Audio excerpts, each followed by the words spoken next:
The Chargers, according to Ian Rappaport, it's obviously been all over the place. The Chargers are moving to hire Michigan coach Jim Harbaugh as their new coach. In town for a second interview on Tuesday. He's not expected to leave.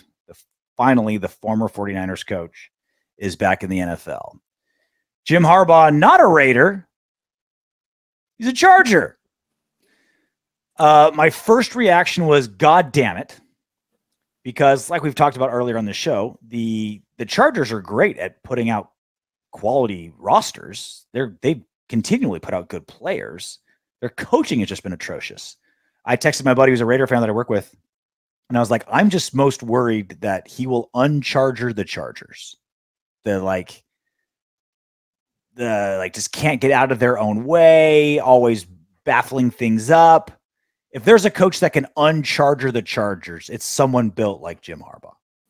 The difference that we're seeing here is when he took over the 49ers, they were a extremely talented, young, deep team that was severely underproducing under Mike Singletary.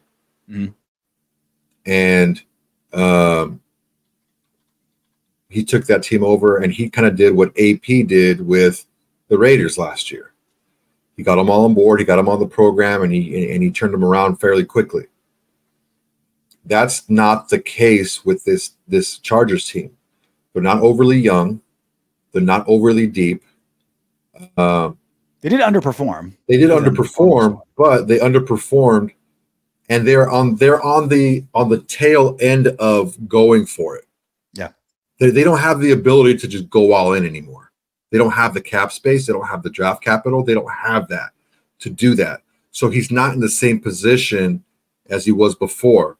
Though I am of a firm opinion that the only reason that Tom Telesco was fired, along with Brandon Staley, was because Spanos had it in his head that he was going to get Harbaugh right then and there.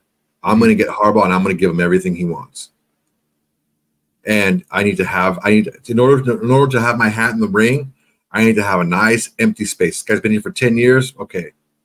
Thank you very much. We don't need you anymore because you were useful while you were here, and we went for it. And I'm not going to say it was your fault or it wasn't your fault that we didn't get there, but we didn't get there. Now we got to start over anew. And they want to start over anew with a new head coach who had pretty much total control over everything. And you can't have that when you already have a GM. So I want to expound on that. But first, there's like micro and there's macro, right? There's the very specific, like the situation they're in, the cap situation they're in, this very specific roster. And there's kind of a more, like our version of the Raider way. The Charger way is to be like really talented and then fuck it up. Just find a way to foul it up through bad coaching, bad ownership, bad luck, injuries, whatever. That's kind of been migraine headaches. Just what did Daniel Tomlinson have in the championship game? He had a migraine. He couldn't play. He had his helmet with the visor on the entire day. Yep. They lost something, like in the right? playoffs. Yeah, it's always something. And Jim Harbaugh is the antithesis of that. Just a hardcore, old school, hard ass, that type of guy that can whip a floundering team into shape. That's kind of, if I had to pick the last coach if I had to pick the one coach to uncharger the Chargers, it would be Jim Harbaugh. It would be like that kind of guy. So that sucks because I think he can pull that off. To your point, though, the timing's pretty bad in a lot of ways. There's talent there for sure. They have Justin Herbert and they have talent. However, they're $45 million over the cap, the Chargers currently, $24 million in dead cap. And I think it's like $180 million of their cap space is on 4 players. Khalil Mack, who's going to be 33 next season, Keenan Allen, who's going to be 32 next season, Joey Bosa is going to be 29 next season, and Mike Williams is going to be 29 next season. So they have some cap situations.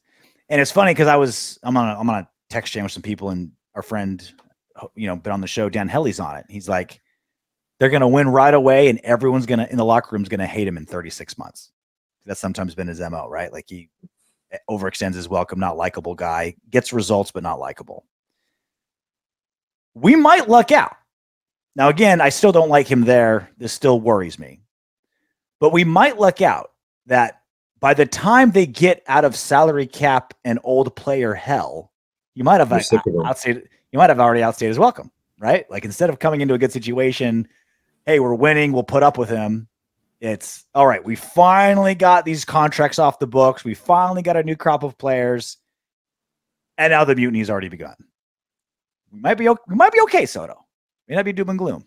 That's honestly what the first thing I thought of is I looked at their cap situation and the age of their peripheral star players, and I mean, although a good quarterback can win you a lot, and they're a good eraser, they can't erase ink. You know, they can't erase Father Time. Is going to get us all, and you know, if not, Khalil Mack had a nice year last year, but it wasn't like outside of the very extremely poor and misguided game plan to deal with him against the Raiders. He had a bang up awesome year outside of that.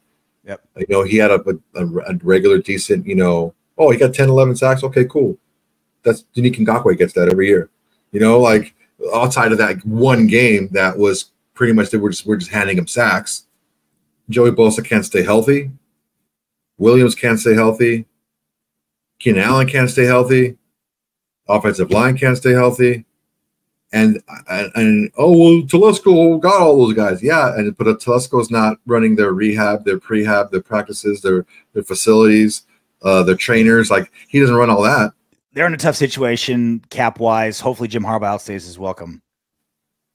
Look at the AFC West, dude. Andy Reid, Sean Payton, Jim Harbaugh, all proven winners, Super Bowl champions, national champions. Antonio Pierce is the odd man out, right? The Raiders, once again, have kind of the odd man out. Now, I love him as a head coach. Glad we hired him. But he's a lot of proving to do. He's the odd man out of those four veterans, right? They're all like over 60. How old's Sean Payton? I know Jim Harbaugh is 60. 60s. He's got to be this around the same age. He's also 60. Holy shit. Jim Harbaugh was born December 23rd, 1963. Sean Payton was born December 29th, 1963. Wow. Jim Harbaugh is just 6 days older than Sean Payton. Then Andy Reid is what? In Walrus years? He's 65, right? It's a bunch of old, experienced winners. And Antonio Pierce. He's got his work cut out for him. Hey, you made it to the end of our video. Great job. I know you want more. Go ahead and click the next video. And if you're feeling crazy, go ahead and subscribe.